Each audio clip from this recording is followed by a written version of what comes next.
Hola amigos, a todos. Aquí estamos con un nuevo espacio en nuestra Escuela de Capacitación Ministerial y hemos llamado este espacio Edemi Entrevistas. Y hoy contamos con el inmenso privilegio de entrevistar a una hermosa mujer que junto a su esposo pastorea la Iglesia Manantial de Vida en General Alvear, Mendoza. Ella es profesora, es conferencista, es maestra como pocas, pero es mi amiga personal, a la que quiero muchísimo. Así que les voy a presentar a Sandra Gili, que muchos de ustedes la conocen. Y Sandra, realmente yo te agradezco que vos hayas aceptado esta invitación nuestra a entrevistarte y que nos ayudes a dar inauguración a este nuevo espacio. Nosotros te hemos pedido en especial hablar acerca del tema de familias, familias sanas, familias listas para servir, y realmente a mí me gustaría que, como sé que hay muchos que no te conocen, vos pudieras comenzar esta entrevista hablándonos un poquito acerca de tu vida, de tu testimonio, de cómo vos conociste al Señor, de cómo fue para vos tu experiencia de vida con el Espíritu Santo. Bueno, primeramente, muy buenas tardes.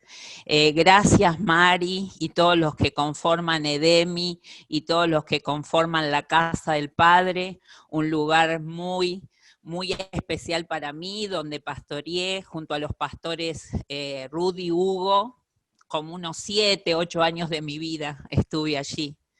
Y bueno, en ese paso fue tan lindo conocer a la iglesia, el amor que tiene la iglesia, cómo todos, ¿no es cierto?, al ser una mujer soltera, podían cuidarme. Si hasta me acuerdo que cuando me operaron de la columna estuve en tu casa, ¿no? Compartiendo con tus hijos, que eran los dos varones estaban en tu casa, y con tu esposo Jorge. Nunca olvido eso, gracias Mari, y bueno, ahí es donde pudimos ser más amigas, ¿no? Conocernos más. Así que bueno, muchas gracias y gracias por este espacio. Si querés comienzo a responder entonces las preguntas. Sí, me gustaría que vos te sintieras realmente cómoda y en libertad de poder compartir con nosotros y de impartirnos todo lo que Dios tenga para enseñarnos en esta tarde, y comenzando por tu vida, que es preciosa, yo lo sé. Bueno, muchas gracias. Me preguntás cómo conocí al Señor. Bueno, yo viví en una familia muy problemática, disfuncional.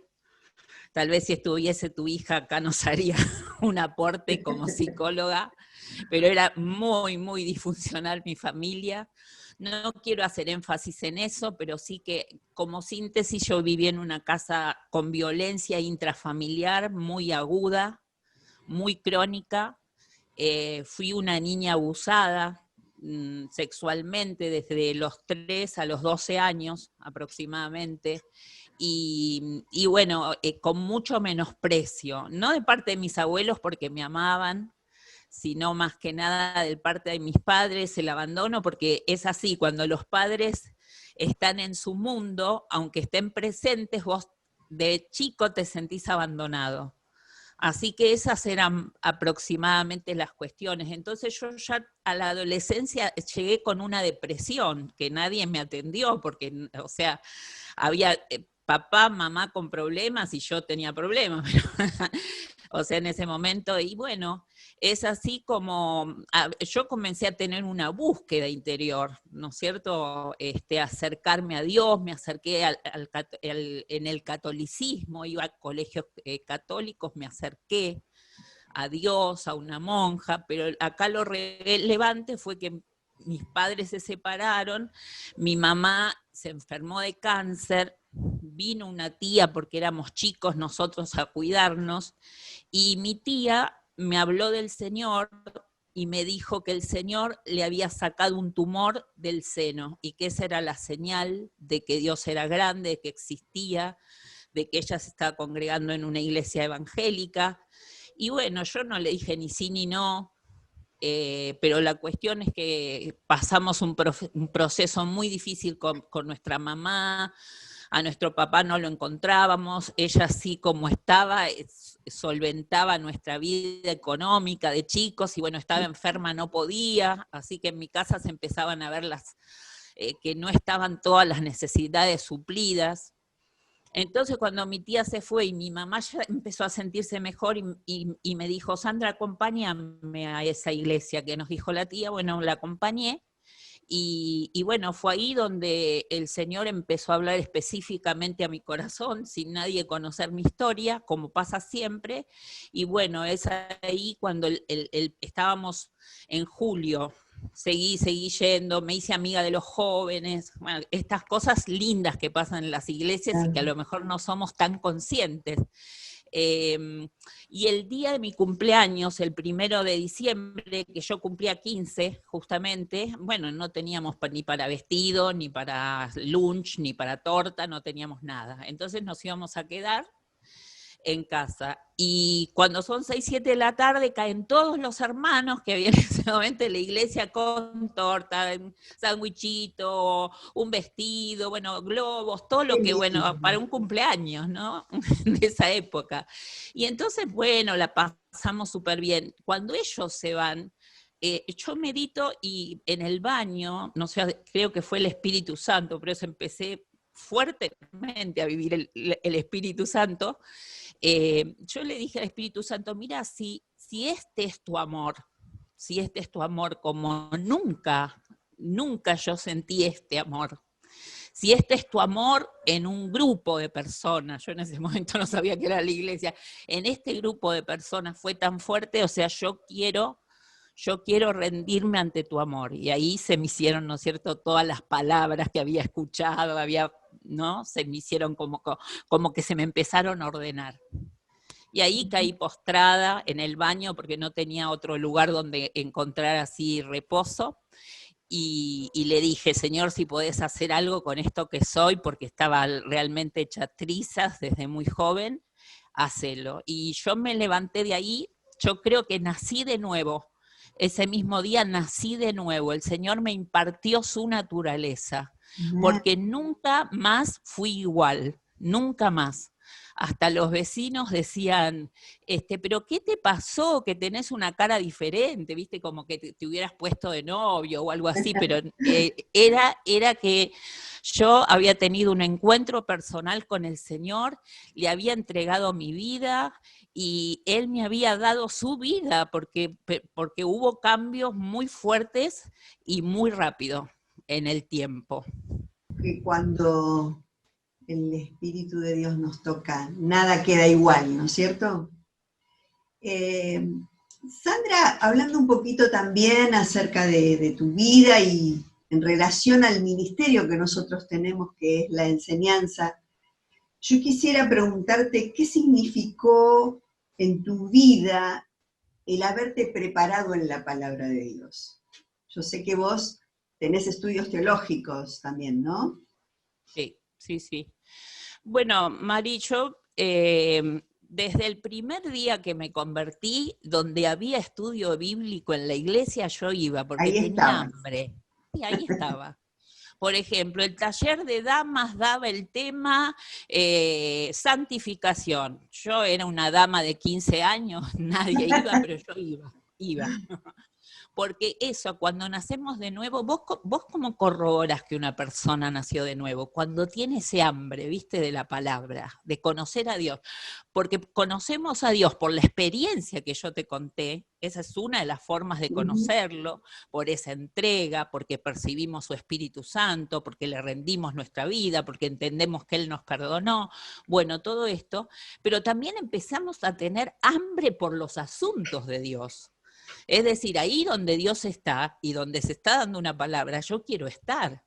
De aquí que yo digo, yo soy maestra de pura cepa, como don espiritual lo digo, ¿no? Ujú.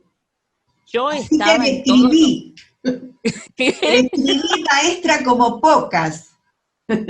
Sí, es cierto. Eh, la cuestión acá es que ese hambre, ¿no?, que despierta el rendirse al Señor. Es decir, si Él se dio a conocer por su palabra, yo quiero estar donde den su palabra. Entonces, curso que salía, curso que yo hacía. En esa época, estoy hablando de 43 años atrás, porque estoy por cumplir 58 años, en esa época vos pensás que no había lo que hoy vos decís EDEMI, eso no existía. Ujú.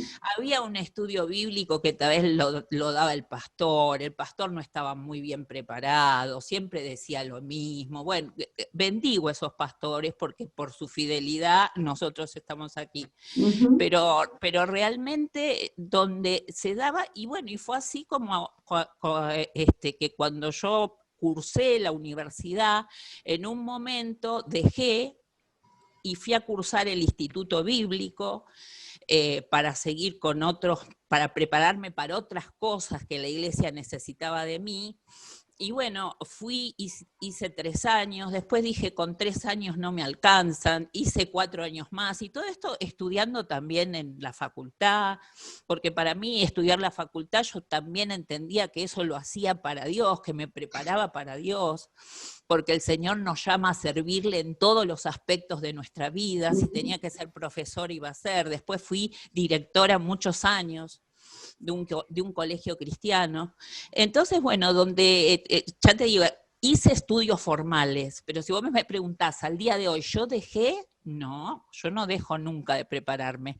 Ahora estoy haciendo una materia que se cursa en mi propia iglesia que se llama criterio espiritual. Y estamos con esa materia abriendo los ojos, ¿no?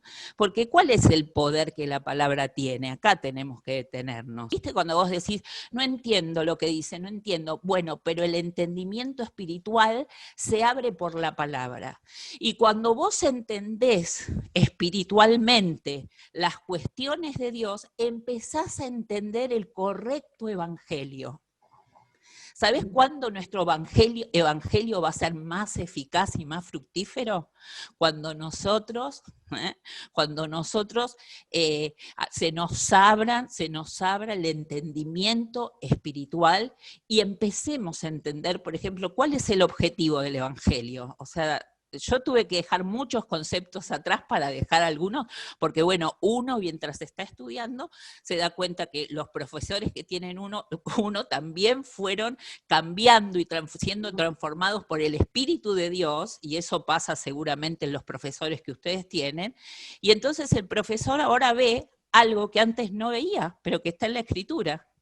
Entonces, por ejemplo, ¿cuál es el objetivo del Evangelio? Para dar un ejemplo. El objetivo del Evangelio no es resolver problemas, aunque lo incluye.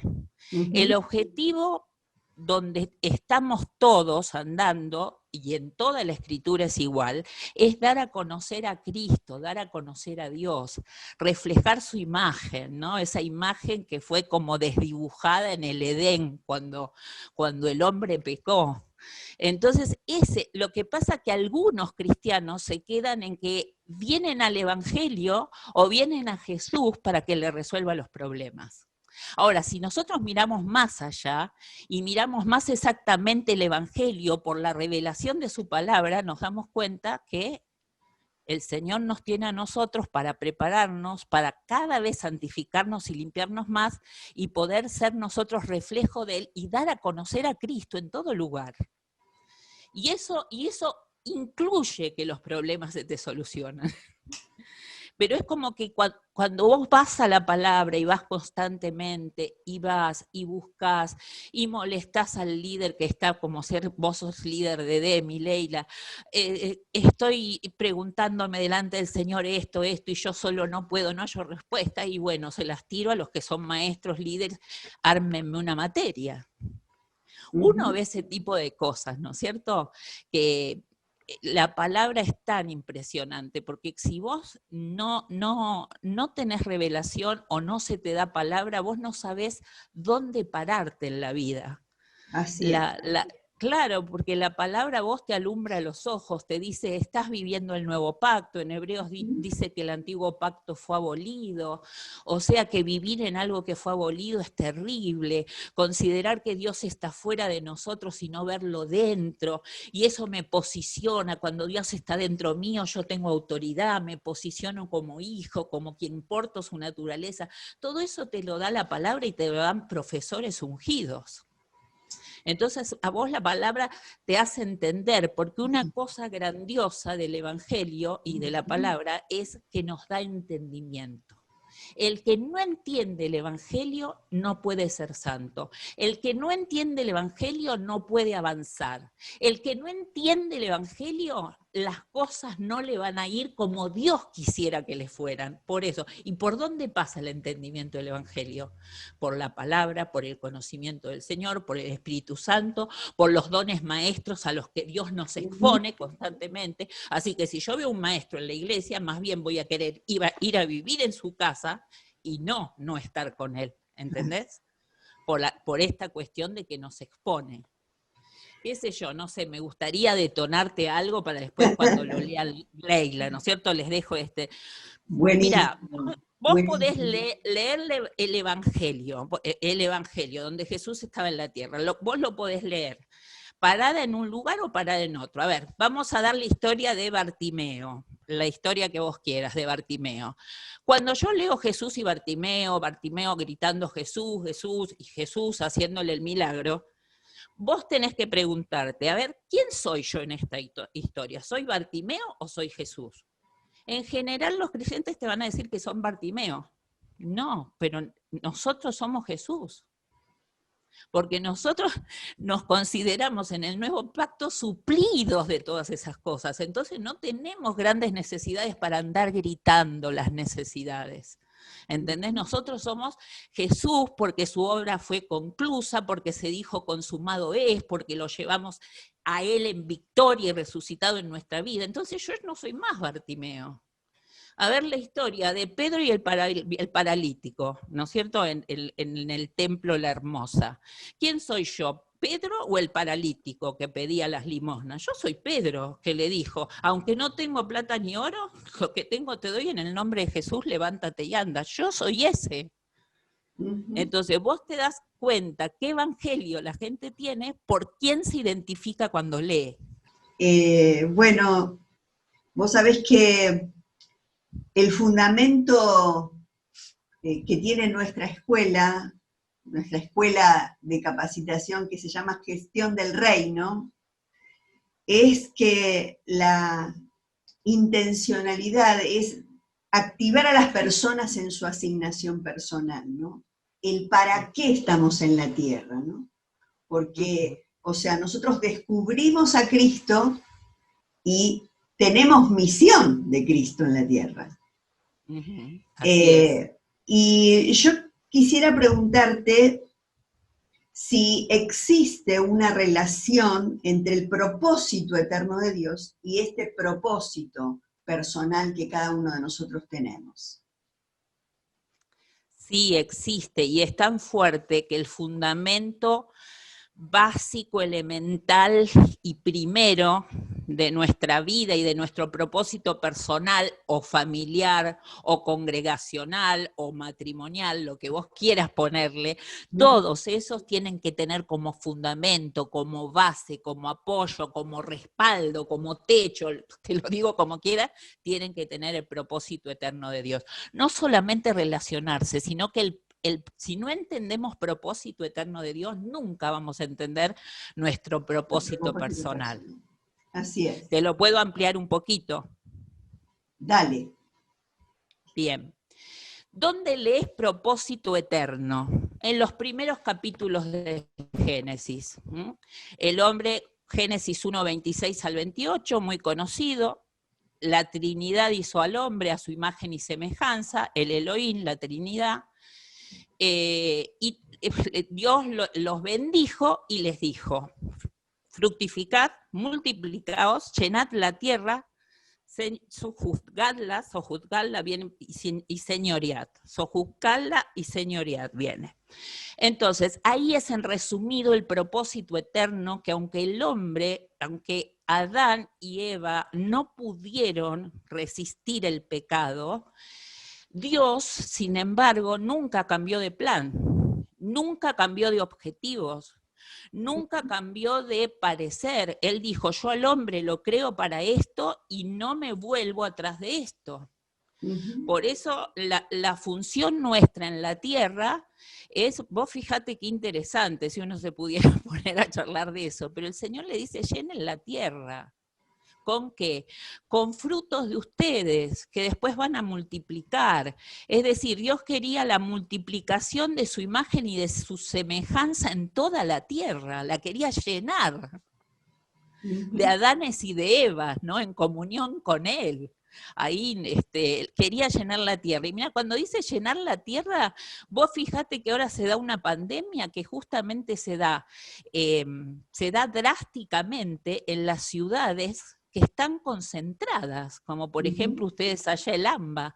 Acá estamos lo más bien. ¿Por qué? Porque si el hombre hubiera llenado la tierra, no tendríamos estas aglomeraciones. Las ciudades, como se estudian ahora, las metrópolis, megalópolis, esas las creó el ser humano. Dios dijo, tienen toda una tierra para llenarla. Claro. El hombre se concentra.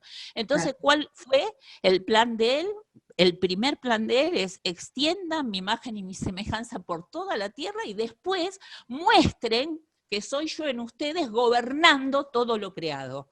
No se gobiernen entre ustedes porque el hombre lo único que puede ser gobernado por Dios, pero todo lo creado gobiernen sobre las plantas, gobiernen sobre el ámbito, gobiernen sobre el clima, gobiernen sobre las catástrofes, gobiernen sobre todo.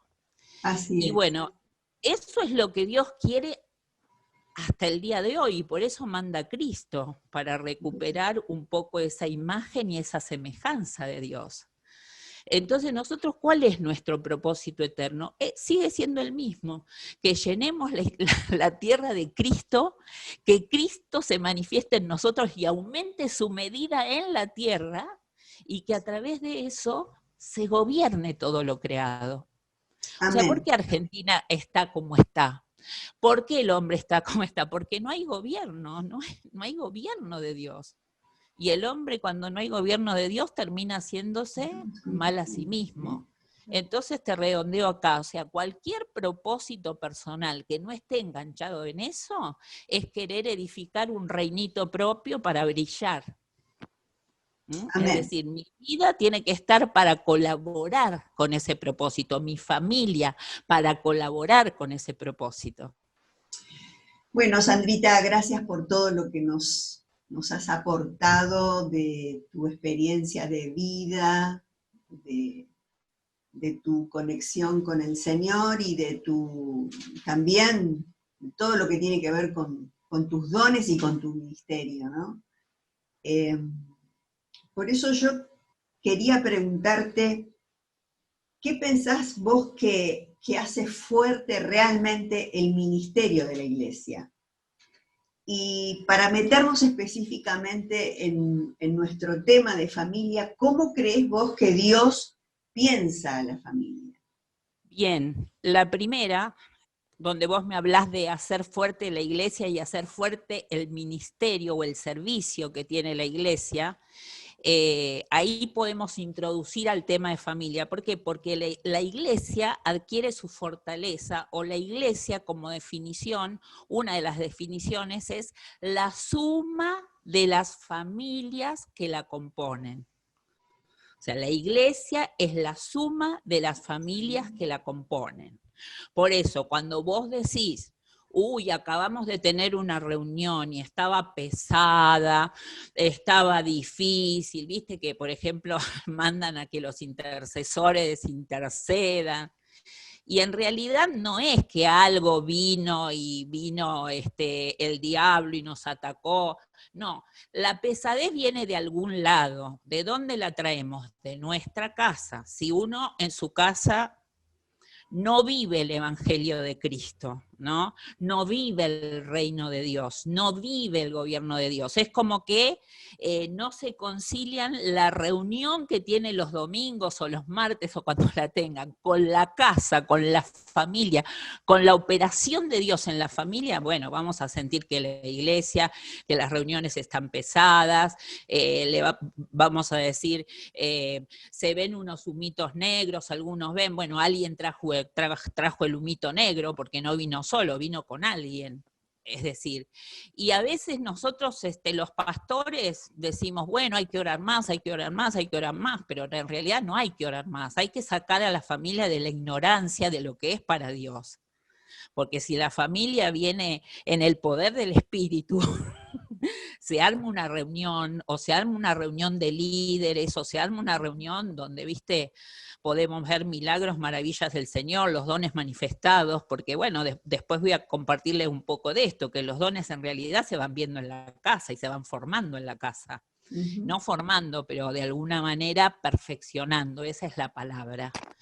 Entonces la fortaleza se ve en eso, en la familia, en que uno entienda que no es el tema cuando estamos en el templo. El tema de Dios con nosotros, Dios instituyó el matrimonio y la familia, no instituyó el templo, o sea, ni siquiera está mencionado el templo, y nosotros le damos al templo una fuerza. Esto no quiere decir que no nos congreguemos, porque yo estuve hablando de la importancia de ir y estar donde están los hermanos, donde está la palabra, donde está el pastor, donde están los maestros, ya eso es claro.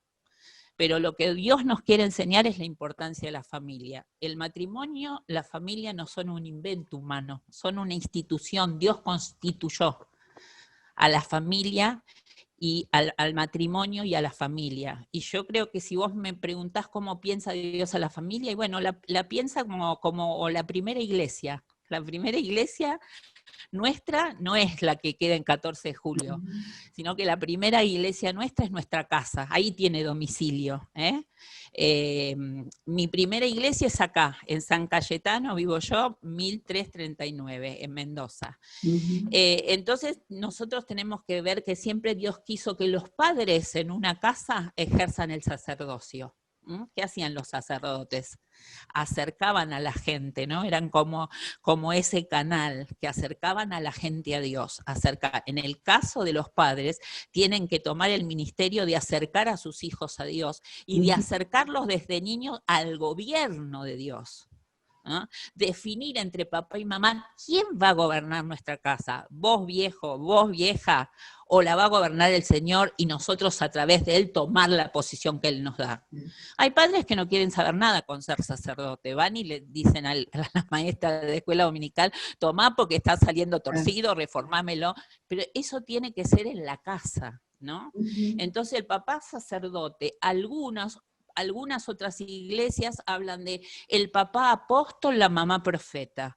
El papá apóstol porque toma la jabalina para ir a proveerse del alimento, y la mamá profeta, ¿por qué? Porque está escuchando a Dios a ver dónde está la presa, para que el papá venga con el alimento, para que el papá, viste la mujer que tenemos ese oído privilegiado para Dios, y que a veces le decimos al marido, no hagas con no hagas ningún negocio, porque ya el Señor nos creó así.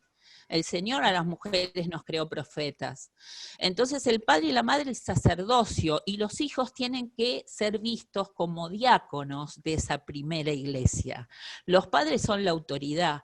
Vos fijate que nunca Dios le dio autoridad al Estado o al sistema educativo, no entregó a los hijos al sistema educativo, ni al Estado, ni al pensamiento, ni a la filosofía, ni a las historias más allá de la casa, sino que Dios le dio todo lo que es el nacimiento, el crecimiento, la formación, los valores, todo eso a los padres, y también la formación del ser espiritual de los hijos, y cómo se aunan y se reconcilian en Cristo todas las partes de la vida del hijo. Todo comienza en el hogar, ¿no? Desde allí es donde Dios quiere formar, y lo que puede llegar a ser una iglesia fuerte son familias que estén sanas y maduras. Eso. Y donde cada miembro tome su lugar, porque, viste, si el padre no se hace cargo de que tiene un sacerdocio, si la madre no tiene tiempo de ser sacerdote, porque pasa, eso es como una pregunta que está por ahí, que hay que trabajar, sí, después vamos a decir que hay que trabajar. Pero la cuestión acá que algunas casas piensan que, algunos papás piensan que el pastor tiene más autoridad que ellos, otros piensan que la maestra, la directora del colegio, y no, Dios le dio la La suprema autoridad. autoridad a los padres, no hay Así otro es. como los padres. Entonces, inclusive cuando yo tengo que hacer algo como iglesia, yo no puedo, hasta que el chico no tenga 21, 18, como vos quieras considerar, hacer algo con el chico que los padres no me Autoridad. autoricen, no me soliciten, no estén presentes. Así es. ¿Entendés? Por la autoridad. Y esa autoridad hay que manejar en la casa. Como yo te digo, bueno, vos querés que tu hijo cuando sea grande, la iglesia, lo alistes para la iglesia, para el reino de los cielos, que el reino de los cielos tome a tu hijo porque ya está listo, no tiene que trabajar mucho para con él. Y bueno, empezá desde tu casa a formar diáconos, a levantar diáconos.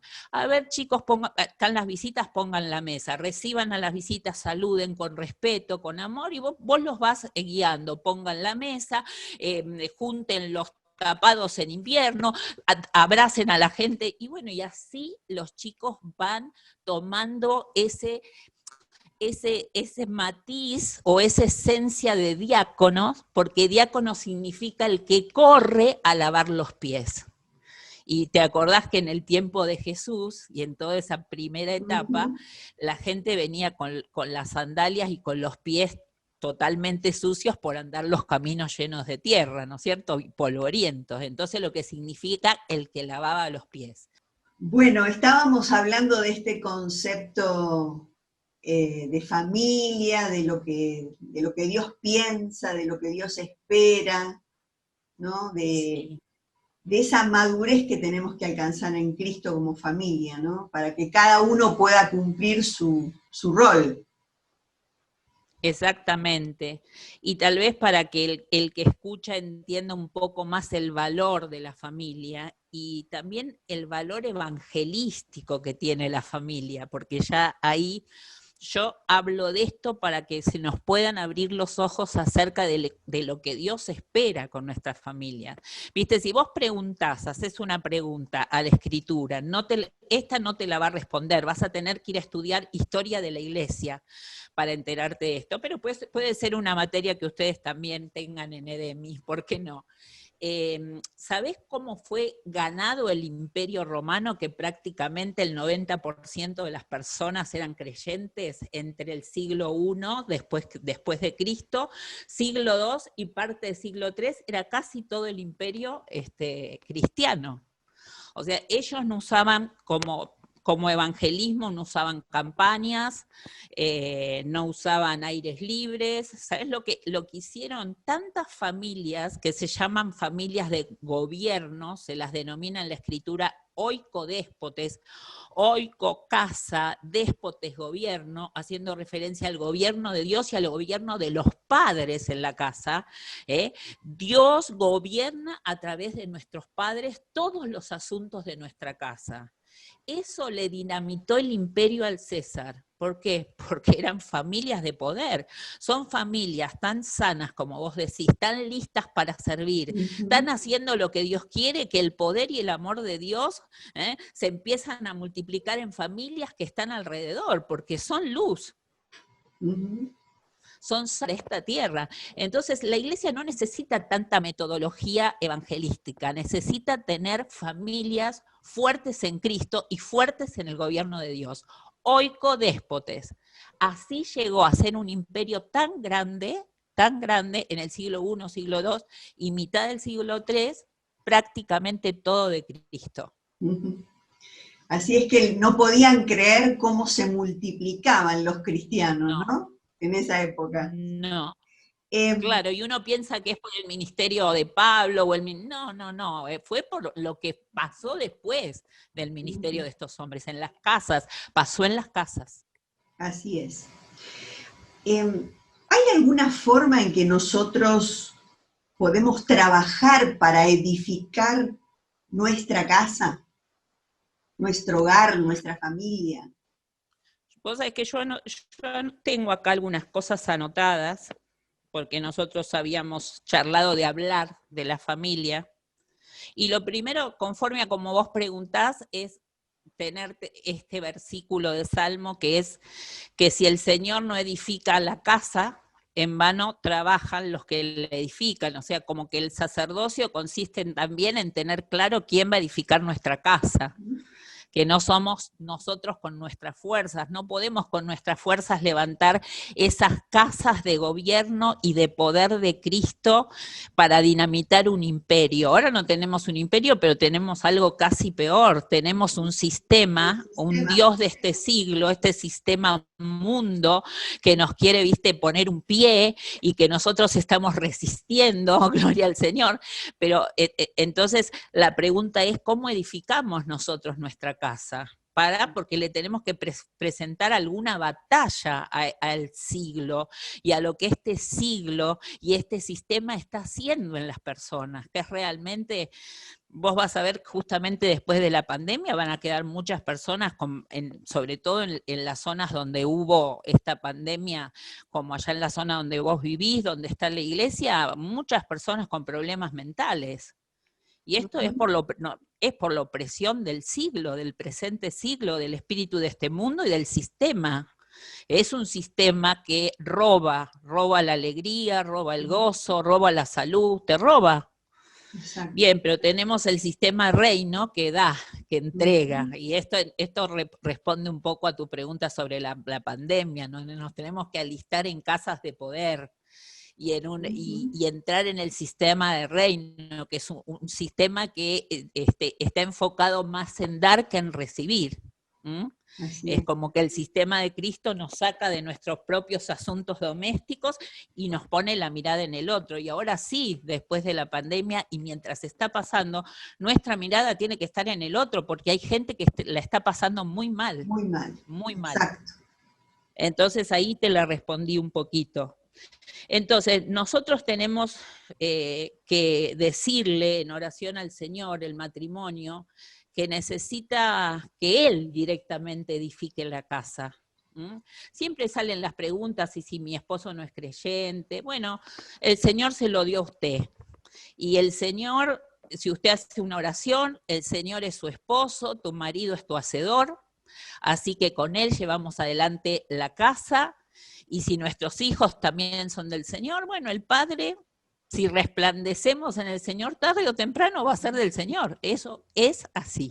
Es así. Así es. Bueno, ¿y cómo podemos trabajar? Tomando cada uno nuestra posición en la casa. Estoy hablando de la posición de los hijos, porque me pueden estar escuchando adolescentes, hijos de 10 años, de 12, de 5.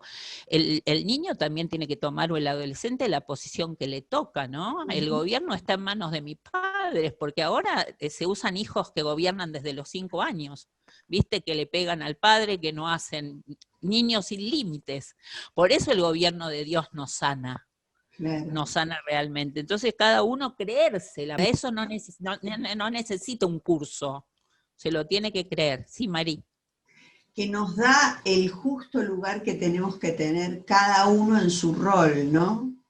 Exacto. Y la verdad que la autoridad espiritual que nosotros tenemos sobre nuestros hijos, no se la tenemos que entregar a nadie, porque aun cuando nuestros hijos tengan maestros espirituales que los puedan ayudar a descubrir, a discernir, a prepararse, hay un rol que Cristo nos ha entregado a los padres, que es de guiarlos hacia su corazón, ¿no?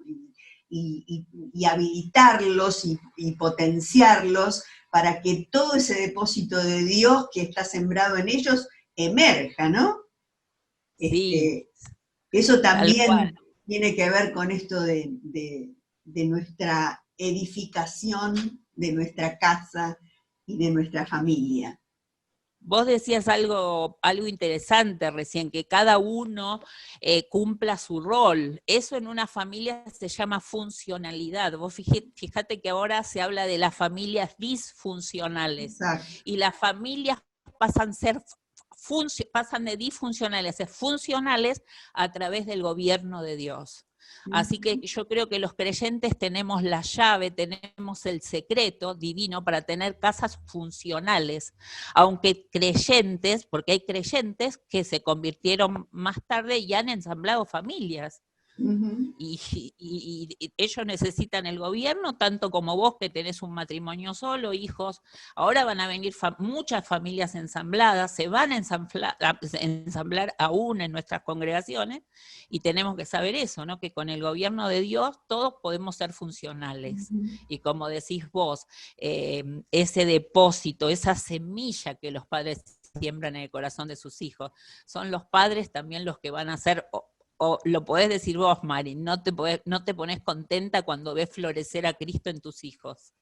Y cuando tus hijos comparten el Señor a tus nietos, o sea, ahí a uno ya se le cae la baba, porque debe ser una experiencia impresionante. Y también esto de que nosotros le limpiamos el camino a las generaciones que vienen. No ha sido el Evangelio... no podemos comparar el evangelio que vos viviste con el que vivió Marcos y con el que va a vivir Valentina y uh-huh. los hijos de Valentina, porque cada una de las generaciones limpió, fue limpiando, fue madurando, fue conquistando lugares, ¿no? Fue tomando posición. Entonces ya el chico que viene después, vos lo dejás mejor posicionado, que es un gran tema de la iglesia, ¿no? Que perdió muchas generaciones sin trasvasar la palabra que el Señor fue entregando.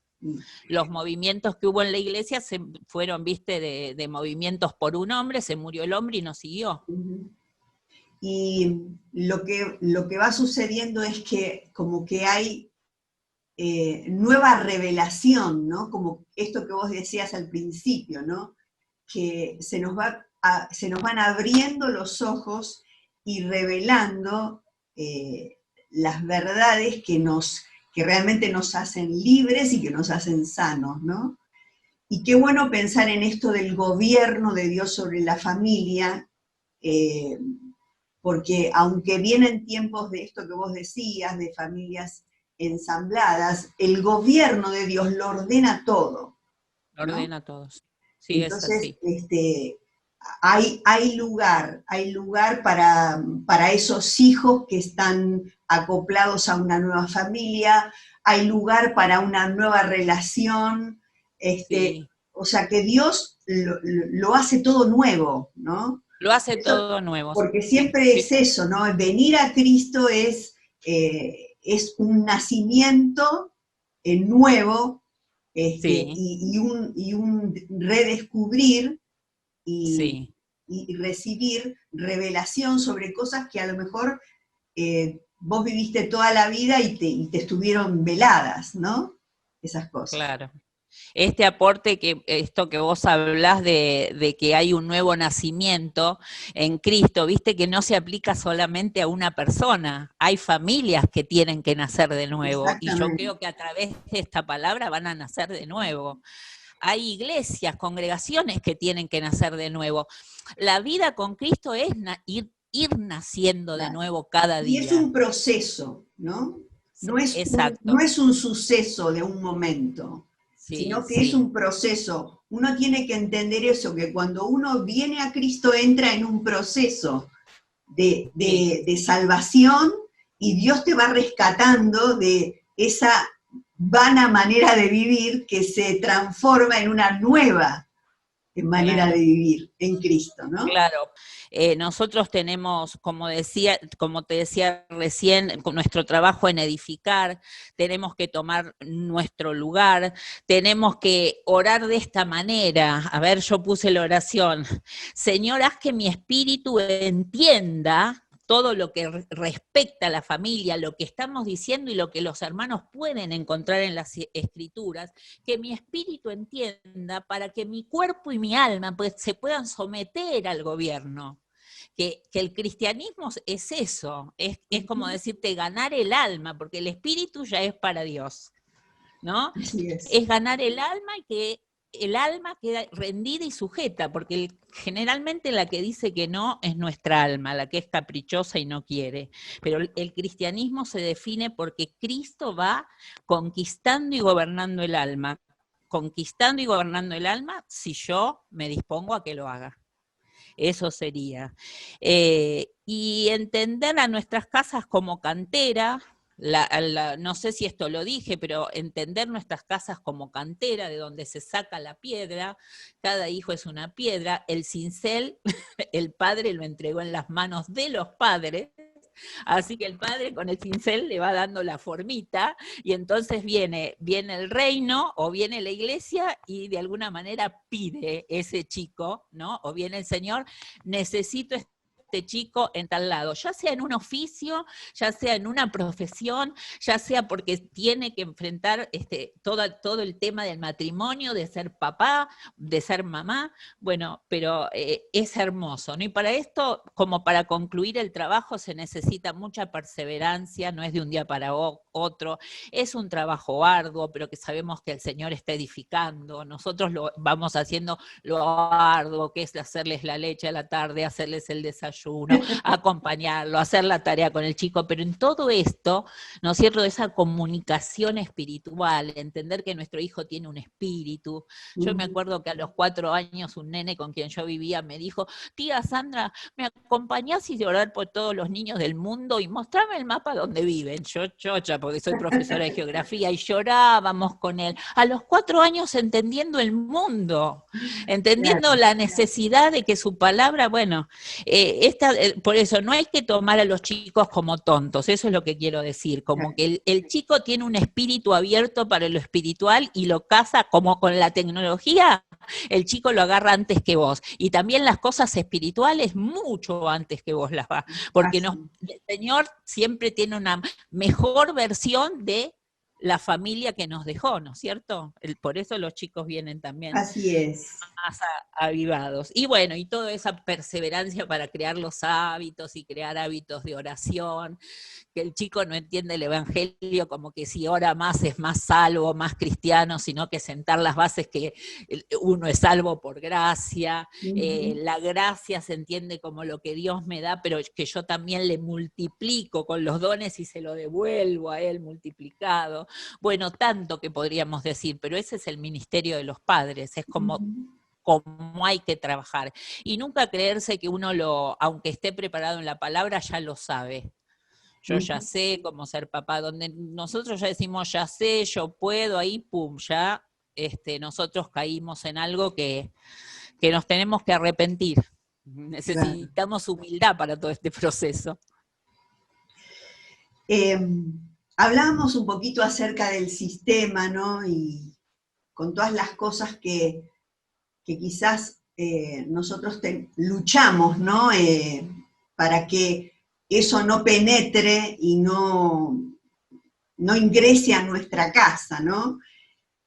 ¿Cómo nosotros podemos impedir que esas cosas que realmente Dios no quiere o que no son de Dios penetren en nuestra familia? ¿De qué manera lo podemos hacer? Más o menos lo dijimos en toda la entrevista, que eso está no me acuerdo, vos que sos maestra capaz me lo vas a poder decir mejor, no sé si es directamente proporcional o inversamente proporcional al gobierno de Dios. O sea, cuando el gobierno del Señor, si le ponemos una medida de 80% en nuestra casa, vamos a tener si el Señor gobierna todos nuestros asuntos, nuestra vida y nuestra casa, un 80%, hay un 20% de probabilidad que algo que no es de Cristo entre en nuestra casa. Si trabajamos para aumentar ese porcentaje, llegado un momento no va a ingresar nada. Cuando hay bajo gobierno de Dios en la casa, la mentira, el engaño, las personas malas, esas cosas tienen que ver con el reino de Dios, ¿no? ¿Cuánto del reino de Dios hay manifestado en mi casa de tal manera que ese reino sea como una pared de contención y lo malo no penetre? Porque nosotros necesitamos guardarnos en paz y guardarnos en santidad, en pureza, para tener autoridad y para no opacar la luz de la manifestación del Señor. Entonces, si vos hacés crecer un niño así, no va a tener problema de identificar lo que es y lo que no es. Y Así es. directamente como padre vos tenés que tener la seguridad de que no van a entrar cosas raras y que si entra alguna rara en tus oraciones el Señor te la va a mostrar. Así es. Bueno, también hablábamos de que siempre hay logros, pero a veces uno siente como padre o como madre puede sentir en algún momento que falló, ¿no? Aunque nosotros entendemos que en Dios nosotros siempre tenemos posibilidad y oportunidad de cambio. Entonces, ¿cómo podemos nosotros redimir lo que hasta ahora no hemos logrado como familia? Primero creyendo, un 100% de nuestra fe tiene que estar puesta en que Dios redime los tiempos, redime situaciones. Eso lo tenemos que, o sea, eso lo tenemos que empezar a practicar, porque cuando vos ves que tu hijo, vos le hablaste y no se encarga de las tareas y no le importan las tareas, vos tenés que ir a orar con él con un pensamiento de decir, Señor, voy a redimir en tu presencia a mi hijo. Lo que no pudo aprender en 3 semanas, voy a orar que se rediman los tiempos en él y lo pueda aprender en una, porque si no, ¿no? Entonces entender que cada vez que vamos al Señor, el Señor es tan perdonador que Él redime los tiempos cuando nosotros nos disponemos realmente a no perder más el tiempo. Porque ¿qué pasa? Nosotros tenemos que saber que cuando edificamos nuestra casa en el Señor estamos edificando lo eterno. Cuando nosotros edificamos nuestra casa sobre nuestros fundamentos, nuestros pensamientos, nuestra manera de ver la vida, nuestra manera de, como dice Pilar Sordo, que hay que, no tengo nada con esa mujer, pero como dice ella que hay que manifestarse con los hijos o reprenderlos, ¿no? Mejor vamos al Señor, ¿no? Entonces, poder entender eso, que nosotros necesitamos edificar lo eterno, y si estamos edificando lo eterno con el poder del Señor, el Señor va a redimir tiempos, porque ¿qué pasa? El debate del cristiano es, o edifica lo eterno o edifica lo temporal, edifico lo eterno o edifico lo temporal. Todo lo que vos edifiques temporalmente, simplemente porque vos se te ocurrió, Dios te había dado claridad que tenías que ir por acá, pero a vos se te ocurrió hacer otra cosa y estás haciendo como una torre de Babel, nomás por... Bueno, eso el tiempo te lo devora.